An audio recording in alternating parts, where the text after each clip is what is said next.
Welcome to the Google Admin Podcast, the podcast by and for Google Admins. And we are live. Welcome everybody to the GAF Admins Podcast, Really? The podcast by and for GSFE Admins here live at ISTE 2018.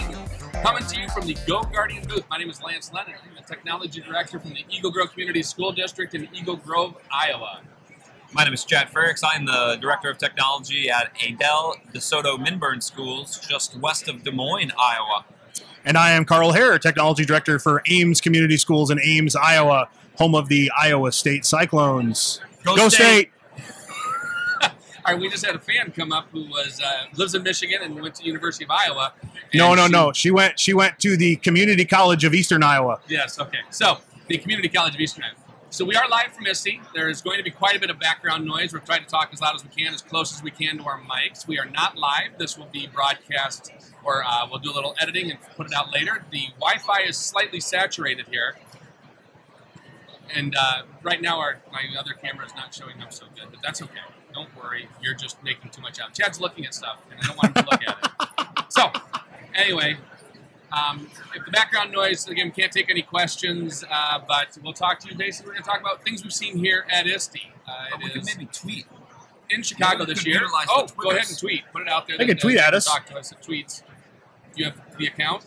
No, you do. Well, you can Stop talking and you yeah, tweet. I'll do the tweet. ISTE's in Chicago this year. We're here at the McCormick Place down in South Chicago. Quite a few things in the Expo Hall, and attendance is up 25% this year. Yeah, I could tell. There's lots of lines everywhere. It's like Disneyland with no Fast Pass. Yeah, there is no Fast Pass anywhere. But things so far have been going well. Before we get into our best of show stuff, I do want to say thank you, GoGuardian, for having us at your booth. GoGuardian has always been a great sponsor of the podcast. We get along very well with them and appreciate it. I do also want to shout out to our other sponsor, Telecast by Wirestream. They are Wirecast by Telestream. That was good. Kill your sponsors. Wirecast by Telestream.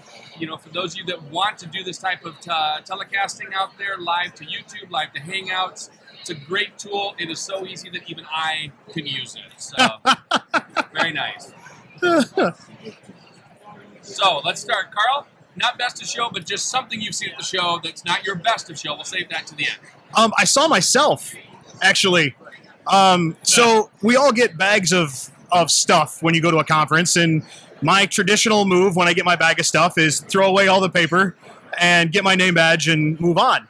Well, some of my friends that are here, or people that know me, tweeted a picture of me that apparently is being used in a Google flyer in the Google booth, and I'm sorry, attendees of ISTE, you now have a picture of my mug in your bag.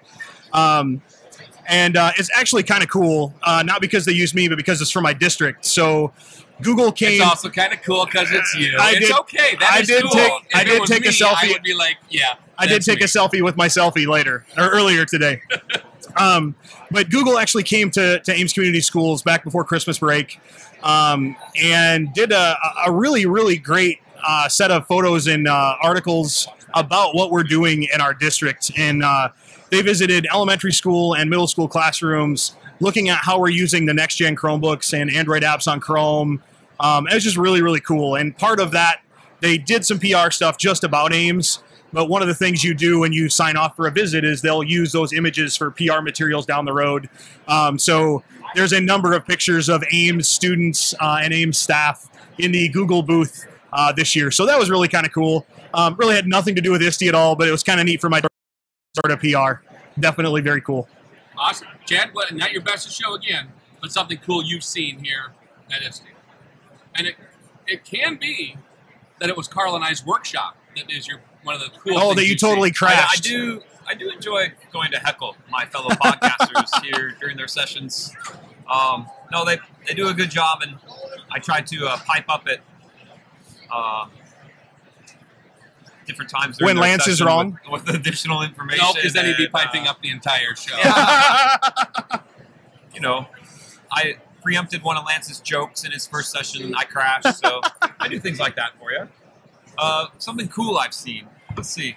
Ooh, I watched a laser engraver engrave a American flag in some wood. That was a big laser engraver. It was pretty cool. It was huge. Yep. That's and actually, awesome. It was huge. They had to run it over there. Yep. It'll even engrave in brick too, Yes. which I thought was kind of cool. I hadn't seen that would do that yet. So they had a brick sitting there, and Carl says, "You didn't engrave that brick with that thing, did you?" And she's like, "Oh yeah, we did." Don't put your finger into that one. No, No. definitely not. Nope, they'd be missing. I had the opportunity to stop just actually right close to us is the Startup Pavilion. The Startup Pavilion in the Expo Hall is first-time attendees to ISTE as Expo people, but more likely they're startup companies. And there is one that was here a couple years ago, FlexiSched, that is the premier flexible scheduling program for all your flexible scheduling needs. For our ITI periods. Yep. For the one that is here that I really kind of was drawn to, it was just called Brain Co. And I thought, well, that's an interesting name. And then they had glasses, kind of like old Google Glass. What was happening was it's a device that monitors, has the ability, it's a gentleman from MIT and a gentleman from Harvard, so a couple of real dumb nuts. And they developed a device that can monitor concentration. And you can actually watch and see how engaged or how concentrated. It's over here, Brain Co. Concentration of humans or like concentration of liquids? In our We're brain, human. Concentration. I'm like serious. how well I'm concentrating. No. Yes, I'm not kidding. I would be like You would flatlined. My ADD So- would never get that bar above That's what I'm talking red. about. Is what a great tool, because one, I'm not about necessarily talking and monitoring kids' thoughts, but if you have the ability to see how engaged your students are currently, but better Oh my yet, God. here's a tool that can teach kids how to concentrate. And think about that. I'm going to have to go hold check on. that out. So it's not. Is there like some sort of software or something that helps them improve their concentration? Like this could be like seriously for kids like with ADD or something, they could use this tool and learn how to concentrate better, or is it just? Or is it just measure? an assessment tool? It's a measurement of cognitive focus. Okay. And so you can use it, like I said, to see engagement of student while you're doing something. Or two, you can use it to teach children how to concentrate on different Don't things. Yep, They're okay. okay. It's all right. You can use it to focus It's to fine. see how teach kids how to focus. And as we talk about that, so Yeah, we wanna focus. our focus, huh? But one of the things, Lady. so yesterday I was having a great conversation with some folks, and it centered around engagement, right? So a definition of engagement is so different between person to person to person. Yes. You have some teachers that engagement just means the kid is in the corner quiet with the laptop. They might be just watching YouTube or trying to figure out how to get around your filter, and that's where GoGuardian would come in and keep them from getting around your filter. Yes. Or they're actually engaged with the material, right? I'm actually focused on what it is I'm trying to teach or what I'm trying to learn. And that word gets so diluted, right? So you have to have a standard definition. And what you're talking about is this actually measures engagement based on cognitive load somehow magically. You have to go talk to these guys. I need to. I was seriously, I'm over in the Startup Pavilion, Brain Co. The Startup Pavilion was a great addition to ISTE, in my opinion. Yep, I agree. Not just because FlexiSched made it. I mean, there's an app. FlexiSched, the premier flexible scheduling program for all your flexible scheduling needs. It's all about the ad today. Because it's Squirrel. Now I forgot. I need that thing on my head right now. No, I'm going there next. It's just a great way for small startups to get their name out there. So if you are at ISTE, go check them out and give them a little bit of your time, or walk through quickly and try to miss them.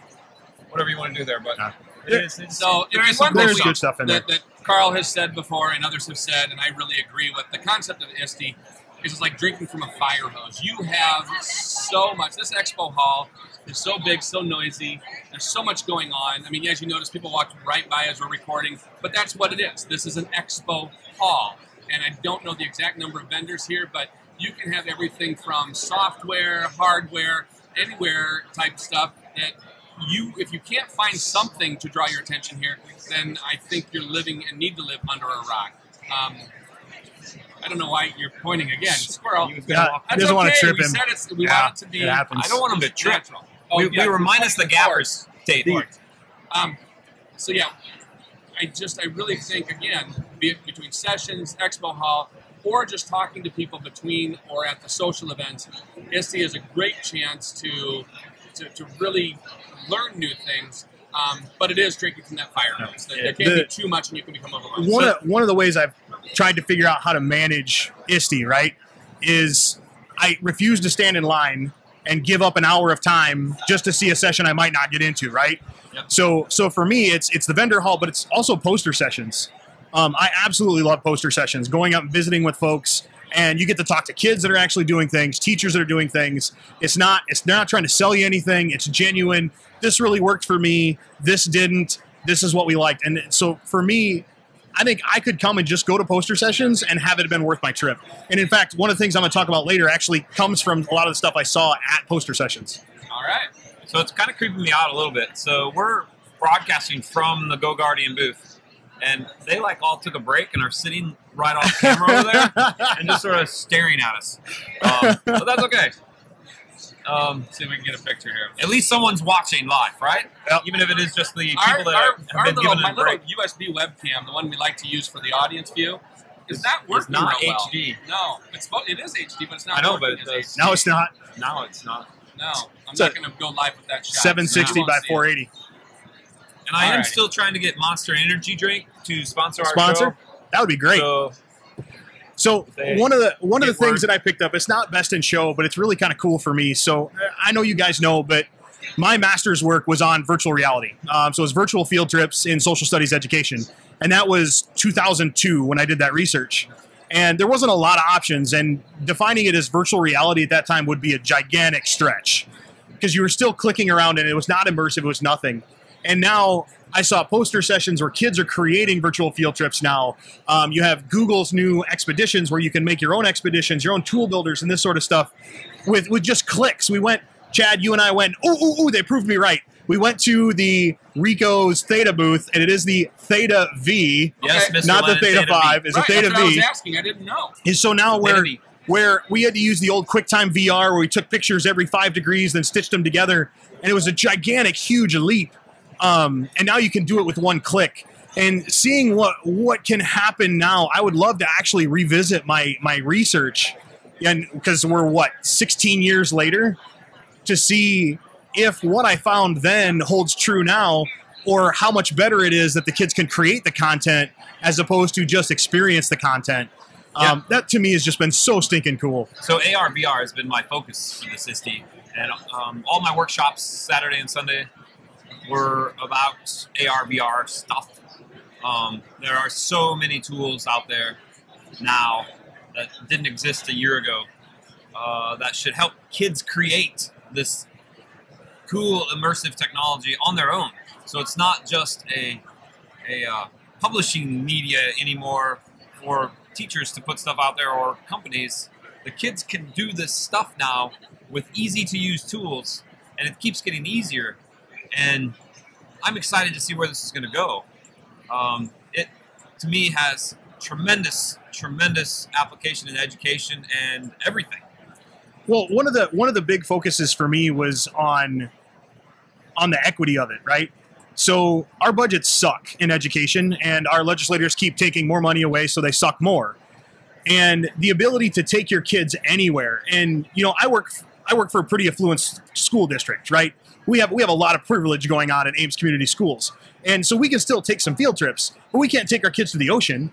Yeah. But I was talking to a school district from Hawaii that was doing this with their kids, and I'm like, how awesome would it be if you guys create virtual field trips about Hawaii, places in Hawaii, and then we trade virtual field trips about places in Iowa. Like soybean fields. No. Oh.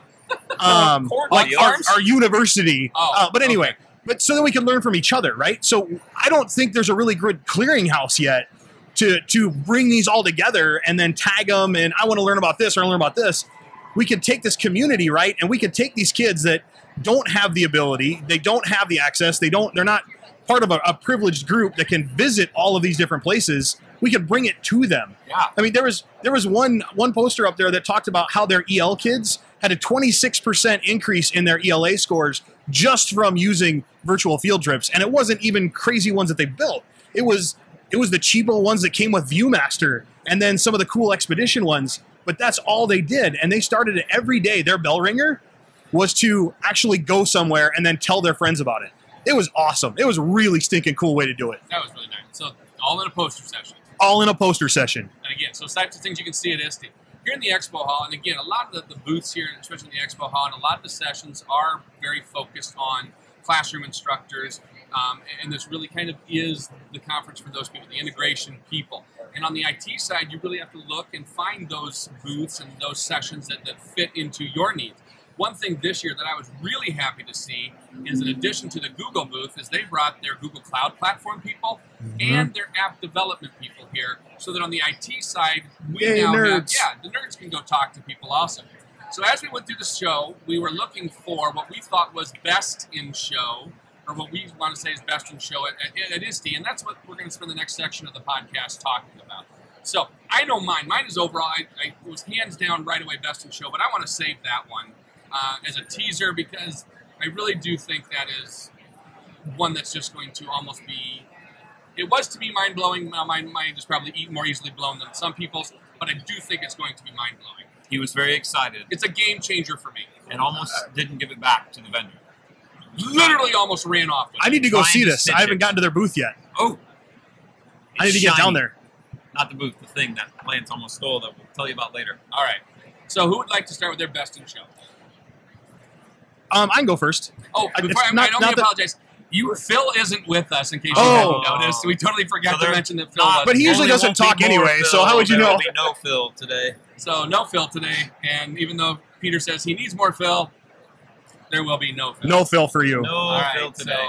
So I'll be the first to admit, I hadn't got down to the Expo Hall a whole lot before our session, and so I'm going through and I'm trying to find something that gets me excited. And one of the things that I get to do a lot of is working with our makerspaces and our 3D printers and working with our students there. And Chad, you gave me a great recommendation on a 3D printer. We've gotten some of those as well. But one of the things that I like to do is I really, really love Alton Brown, right? Alton Brown, I have a total man crush on this guy, and I hate the idea of a unitasker, right? He hates unitaskers, I hate unitaskers. And our 3D printers, are unitaskers, right? So Jimmy Hoffa just fell out of the sky. We are in Chicago. It is. He was right up there. So our 3D printers are unitaskers, and they're really good at it, especially the ones that we have, like Prusa is the one Chad got me on, and it's a great 3D printer. But there's actually a company here called Snapmaker, and it's a 3-in-1 3D printer. And it actually came out of a school in Shenzhen, China. They worked with a company there to put together this 3D printer, but it's not only a 3D printer, but it does 3D printing, it does laser engraving, and it does CNC milling all in one. So I can buy this all in one box. It comes with the modules, everything in there. And wait, there's more. It comes with all of the tools that you need, all in the box. Comes with goggles. Not that I've ever used goggles when I played with these things. I suppose my kids probably should have. But for $799, you get all of these things shipped to you. $799. And it's not a super huge build platform. It's about 3 inches by 3 inches by 3 inches. But you can get a bigger one. Pricing is still to come on that. But what really excited me about it is you can get into these tools at a really, really inexpensive price point. And then if you know it's going to be used, like, we're doing a ton of... Out of the tables right now, so I'm laughing. This is awesome. And all the kids are stealing all the free stuff. It's awesome too. Oh no! Hi guys. Everyone can hear us.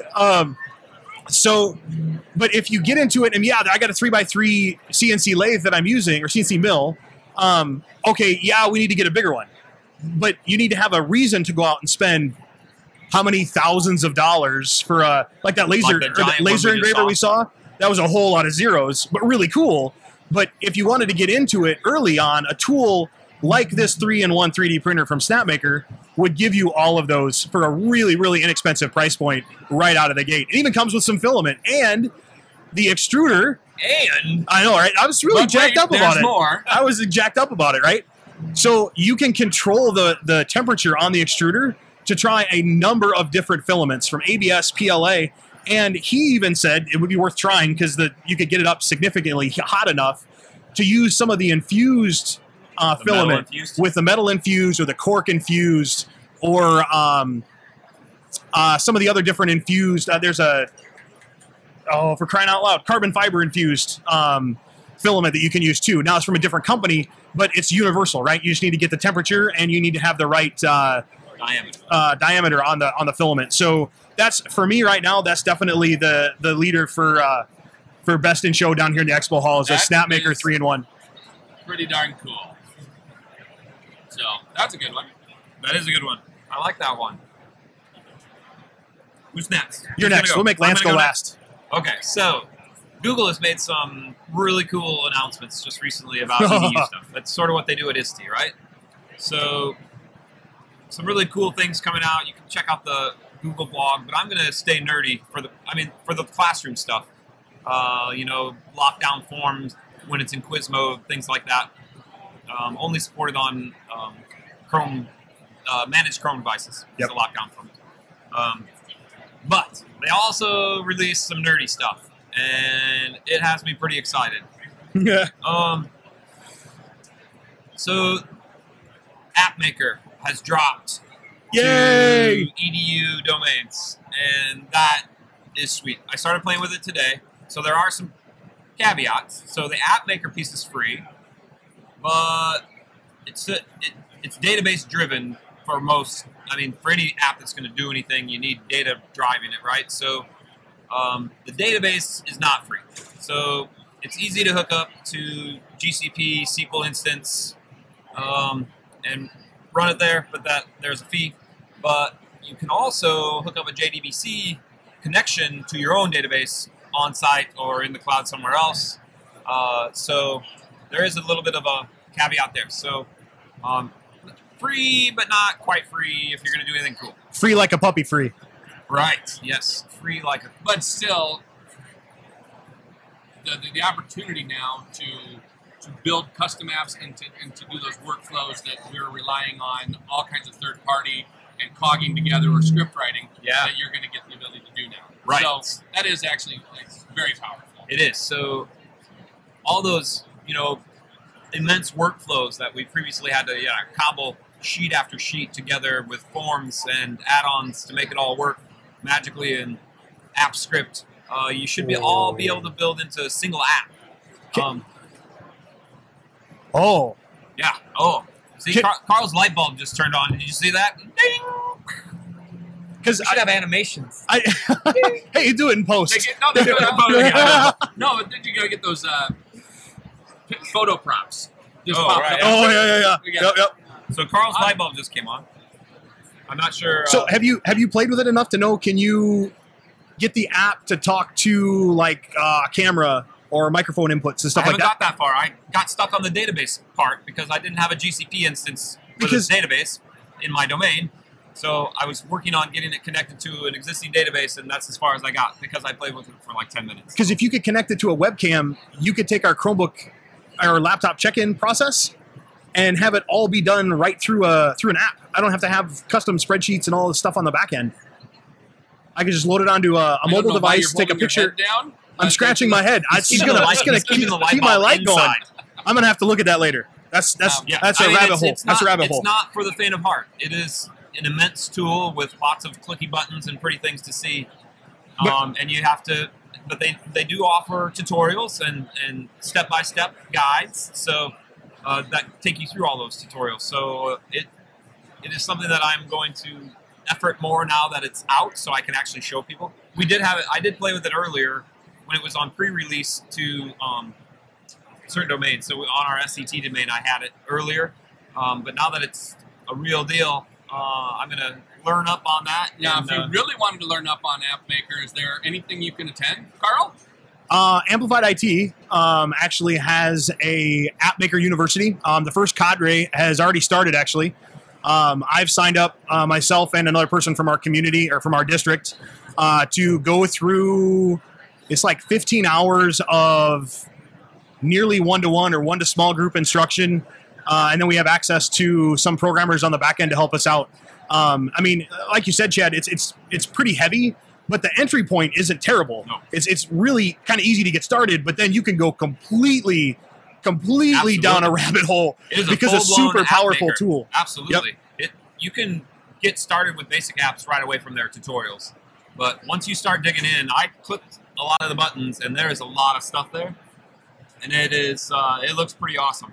And that will be that'll take up a lot of my rabbit hole time in the very near future. So quite possible I'll be presenting on it at our GSFE admin conference, July 16, 16 and 17 in the Wisconsin Dells. Yep. So if you haven't signed up yet, there's a website somewhere. I'll talk about it. There's a bit link. Okay, there's a bit. Oh, perfect. All right, perfect. There's another piece I want to talk to. Nerdy stuff. I don't know how are we on time. We're doing fine. You're fine. Okay. So, in addition to App Maker, this is exciting to me because I am a data nerd, kind of. I think all decisions in school should be data-driven somehow, even if it's the smallest bit of data. Any decision, well, any district decision, even classroom decisions should be driven on data. Formative assessments, things like that. That's data. That's driving instruction, we hope, and everything in between. And Google released Google Data Studio for free. For free. For K-12 domains, and it is friggin' amazing. And this was not free like a puppy. Blown. So No, I sat not free like a puppy. not free like a puppy. This is actually free. So the It's like the Jelly of the Month It Club. is. It's the Andrew's- gift that keeps on giving. I sat through Andrew Stillman's session yesterday. He was in a Google meeting room, and he showed us just scratching the surface on some of the stuff. And my head it spiraled out of control. I left there. It was one of those sessions that Chad was in that he started co-opting with his questions. Which I'm is kidding, typical. He asked very good questions. I And did. it worked out well because it was stuff that Andrew was like, well, I'm glad you asked, because it was almost every time like his next slide. Or his Believe next step. it or not, but It Andrew wasn't even planned. said, "I like your idea better." Those words came out of his mouth when I was talking about what data I was wanting You're to a liar. analyze. No, You're a no, liar. they You came totally out didn't of- say I don't that. have- I I have was no there. proof. Yeah, Lance you was got real. me. Lance was eyewitness. Oh, crap. I am no proof. There you go. Andrew said, "Your idea is better than what So I that's have." another thing great about ISTE is you come here and you do get to actually face-to-face meet those digital connections you have made and some of your fanboy crushes that you can have. And it's kind of funny because I do want to pull this picture up. And this was reciprocal. I was amazed that people actually wanted to meet us. Yeah, But this this was weird. This is Dave Carty and Jeff. Oh, I forget his last name. But they are both from down in Kentucky, and they did a session. I'm a Chromebook, I'm a PC. Kind of Funny. deal. I'm a Mac, I'm a PC. Funny. The stuff is out there. If you Google it, you can see their video from their presentation. They did a whole bunch of little commercials on it. And I wasn't able to see it because it was like my session, theirs, and then Carl and I's workshop, so I couldn't fit it in because Carl and I had to prep our workshop. But they came up to me afterwards, Chad and I, and we're like, "Can we get a picture of you?" And I'm like, "Wait, can I get a picture of you?" Right? So really neat to get to meet people like that. And a couple of items that I do want to talk about also. They weren't best of show, but they were cool. If you have or wanting to do a homegrown expeditions pack or something like that, and you always wonder, how do I build my storage cart so that it charges and doesn't look clunky and doesn't have a bunch of cables in it? We did find like Powergistics. That's what this one is here.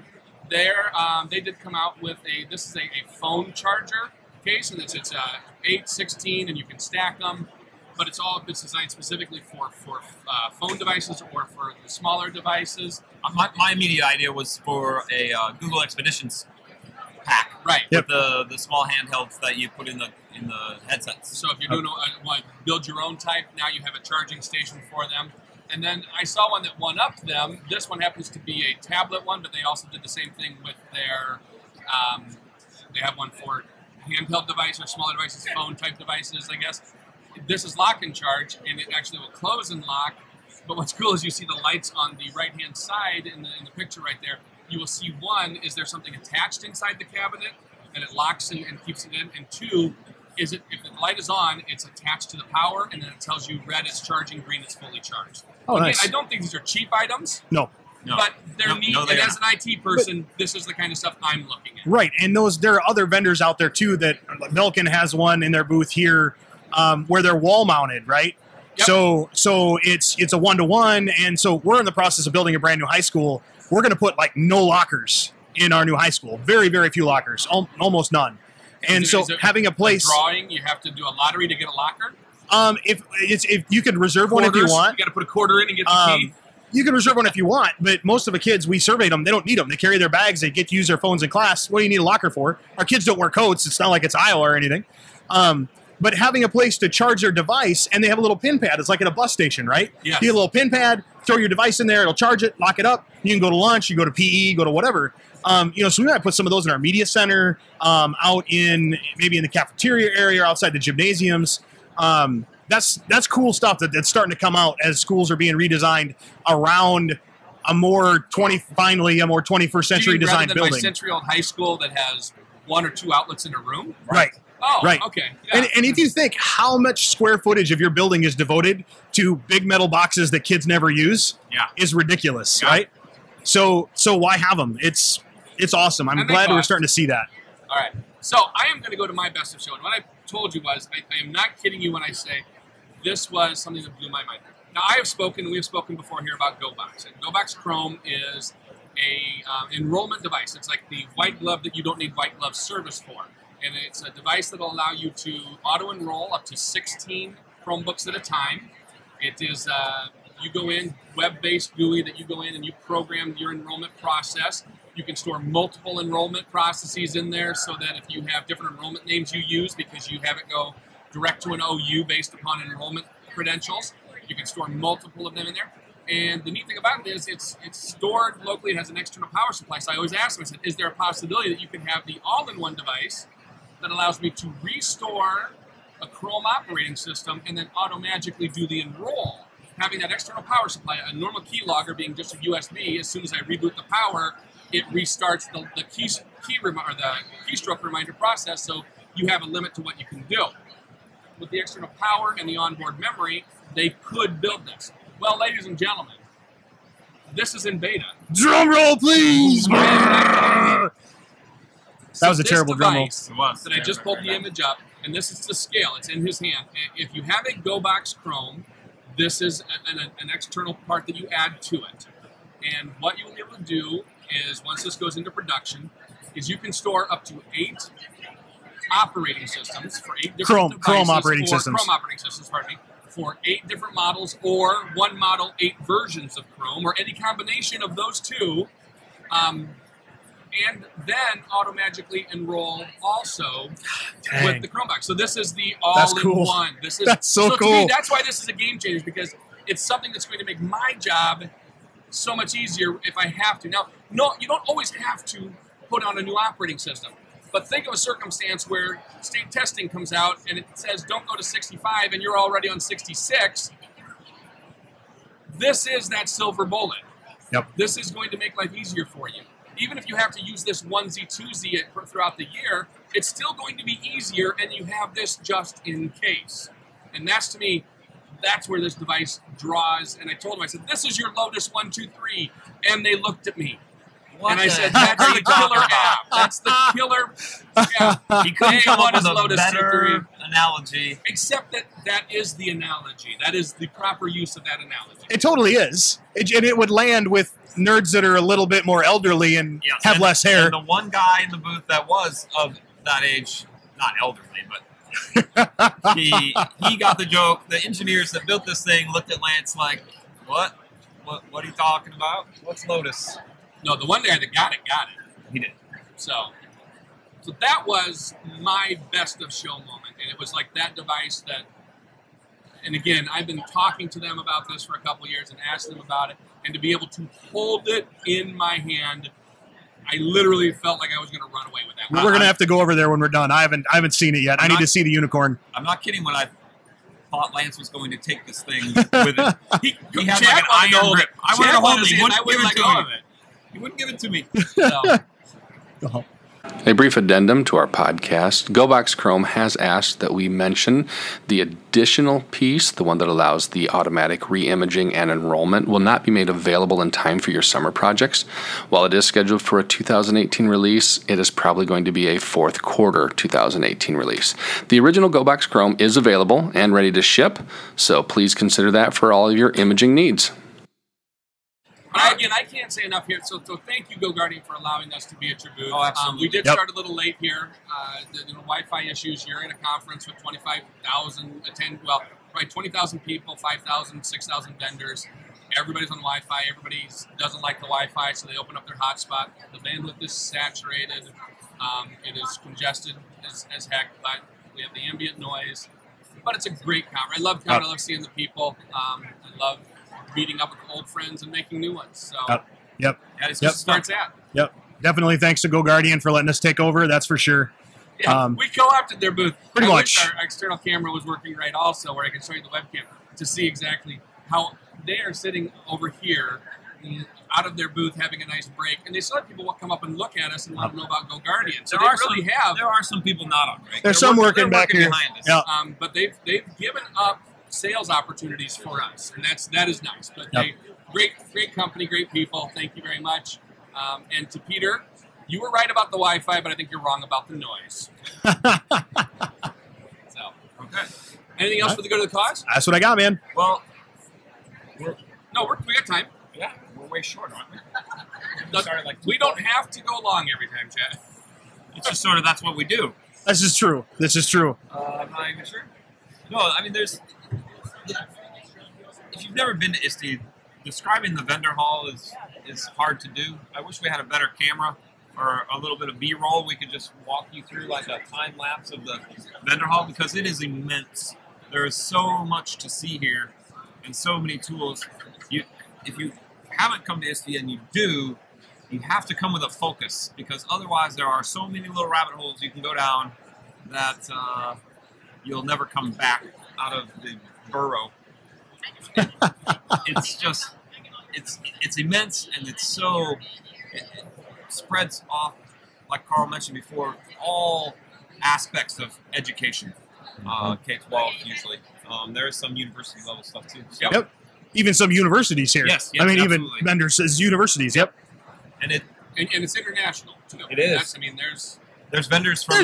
There's Jamie. I haven't seen Jamie this entire conference. Hi, Jamie. Hi, Jamie. So, how's that for a rabbit hole? Yeah, right. There's Jamie. You're fine. You can come say hi.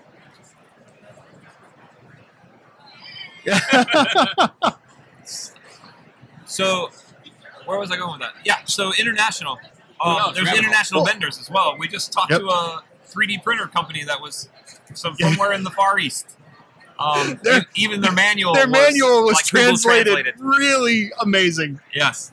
Yeah, the words were in the It wrong was order. great. Translate? I don't know. But it was, I don't know. It was rough. It was rough. Yeah. The like PyTop's not an American-based company, and they do some really cool stuff. They have a much bigger booth here this year, much bigger presence, and it's a build your own computer based off of a Raspberry Pi. Yep. And they've actually done away with the desktop versions, which kind of bummed me out. It's only laptops now. Yep.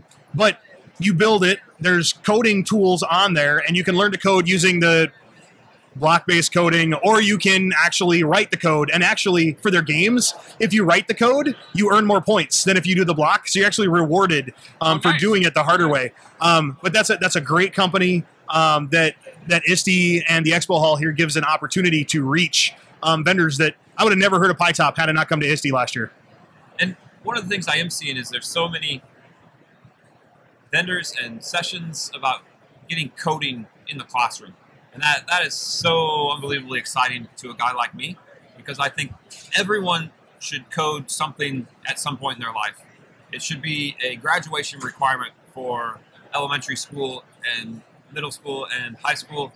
And it's getting there. People, states are considering adding a computer science requirement to graduation requirements and things like that. So it's coming, but it's just so exciting to see the plethora of various ways of getting kids excited about coding. And one of my favorites, so we're still on this Best of Show theme, was the guys from MIT sort of announced Scratch 3. Yeah, we totally looked over that. And then the integration of the Mio blocks. Yep. So sensors integrating into Scratch coding, so you can give input in various ways other than the keyboard, and that just raises Scratch to a whole new level. Yep. No more are you stuck with a keyboard. I mean, they were showing balance sensors to actual accelerometers in there probably, but moving Scratch around the screen and temperature and light and all that stuff. can now be integrated with those Mio blocks. It's not due out for the beginning of school, but soon. The beta for Scratch 3 is supposed to be out by the start of school, right? But it's not going to be full launch till like January or February. Yeah, later on.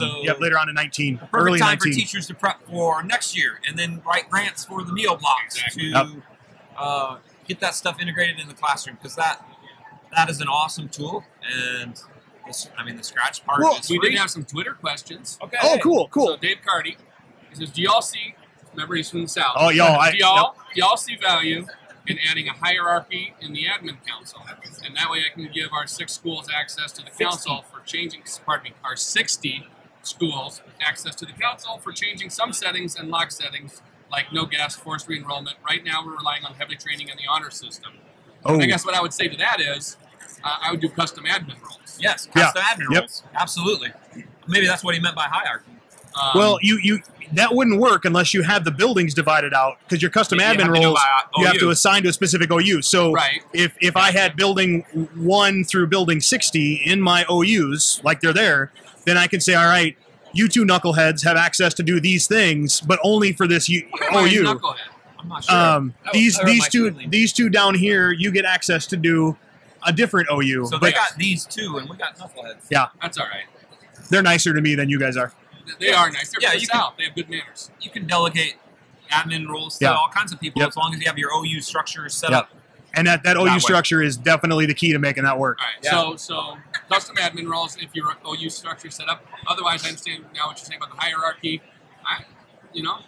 Sometimes that you think that's something I would put in the suggestions. Yeah. Now, not all things can be delegated to non-super admins. One thing, Google, if you're listening, you've heard this from me before. The ability to unsuspend a student should not be specific to a super admin. You cannot delegate that to a non-super admin, and it really, really annoys me. Because that's one of the things we could offload to the registrar. Right. When a kid registers, and if you don't have like a syncing system set up. Yep. They could, or they leave and they come back. Right, that's my issue, is they come and go, right? Yeah. And so then my buildings are doing things, but they have to now be super admins. Otherwise, they can suspend. A delegated admin can suspend, but they can't unsuspend. They can't unsuspend. So be a little careful when you're trying to do that, because not everything is delegatable, if that's a word. Yeah. So another question came in, this one from Thomas Meyer. He asked, what's new in GAM, Carl? Well, it's GAMX. GAMX. You have GAMX out there, which allows you access to do a lot more things than regular GAM does. But just remember, too, GAM can't do anything magical that Google doesn't have APIs for. So as Google continues to release more APIs to us that don't cost money to get access to,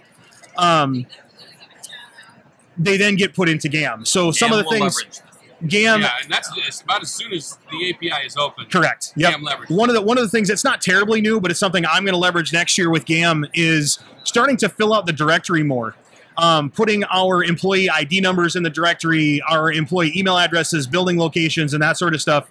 So that information is there. It's just something I'll pull out of our HR, put it into a CSV, and upload and go about my business. But that's not super new, but it's something I want to have advantage, or want to take advantage of next year. Thank you, Dave. Thank you, totally Thomas, for the question. To your answer to that question, because I was watching that lady try to open the drawer for the badge, the badge tags. The badge drawer. Then she just left it open after she got it open. See, that's what happens when you're live. It does. Squirrel. I was distracted. Squirrel. Yes, I need to go to that booth and put on that thing and see how bad I do. You have no brain waves. I bet they're going to say it's not working. Is this broken? Any other questions from the? Nothing from the Twitters. Okay.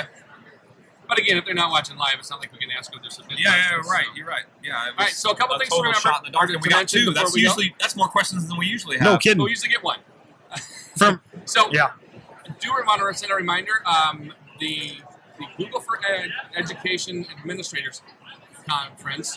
And I wish I could open up the URL. It's the bit.ly is bit.ly. So bit.ly / capital G, capital S, capital F, capital E, capital A, D-M-I-N, GSFE admin. So bit.ly / GSFE admin, GSFE capitalized, A capitalized.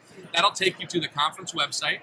We are July 16th and 17th in the Wisconsin Dells. They are beautiful. If you've never been to the Dells and you like water and water parks, it is the water park capital of the world. It is. Or so the billboard says on the way into town. On the way into town. Yeah. It's at the Wilderness Lodge.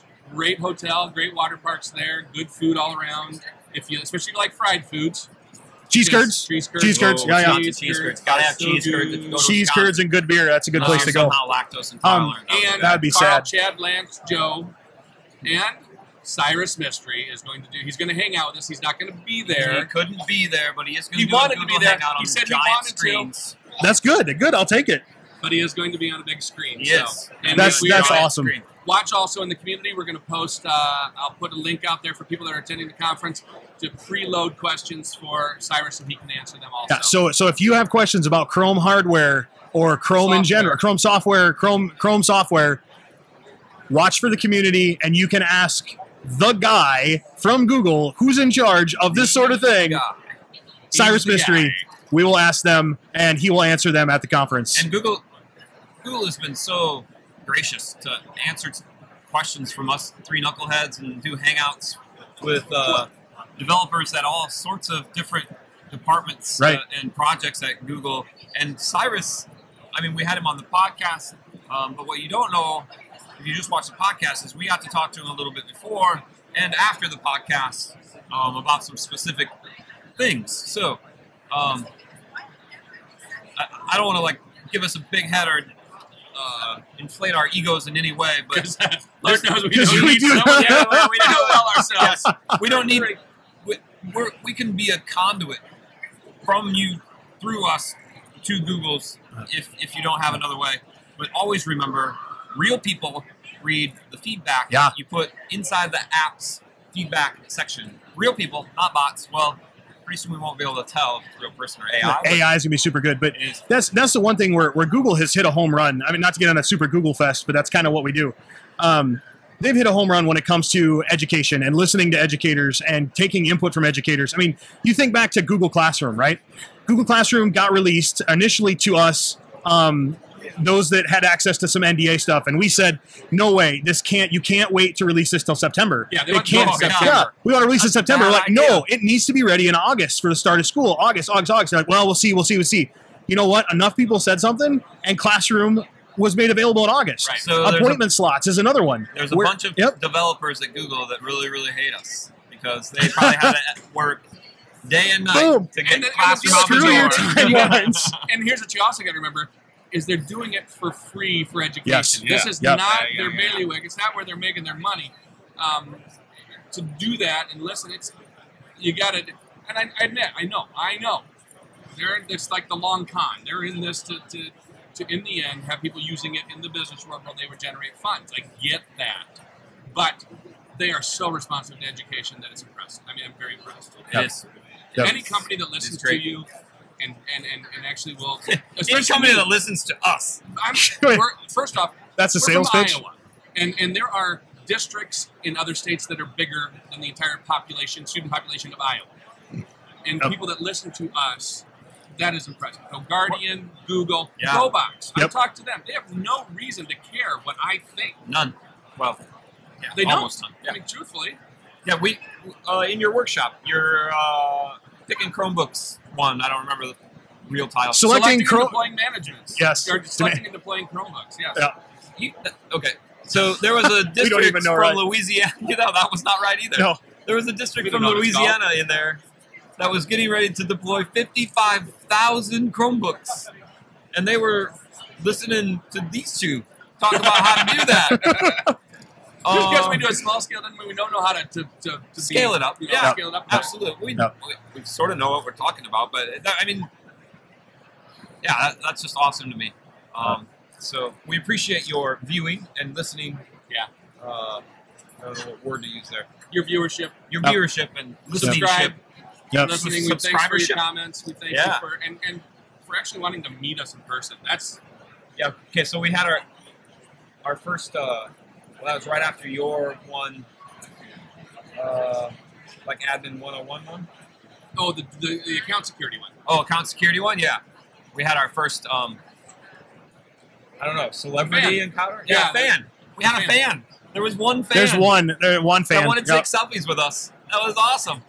We were like, because I listen, I watch you all the time, and I still don't understand why the heck you watch it. I don't. That's because of me.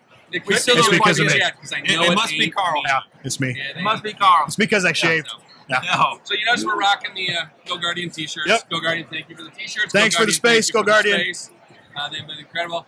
They If are you are an incredible. ISTE, you won't hear this beforehand, but stop by their booth. Any conference you're at, stop by their booth, talk to them. They're good people, and They are they're fun good to people. talk to. They are. Yes. They're a fun So, crew. All right. without any further ado, Thanks again, guys. It was thanks great. again. Yeah, have a great one. Another great show.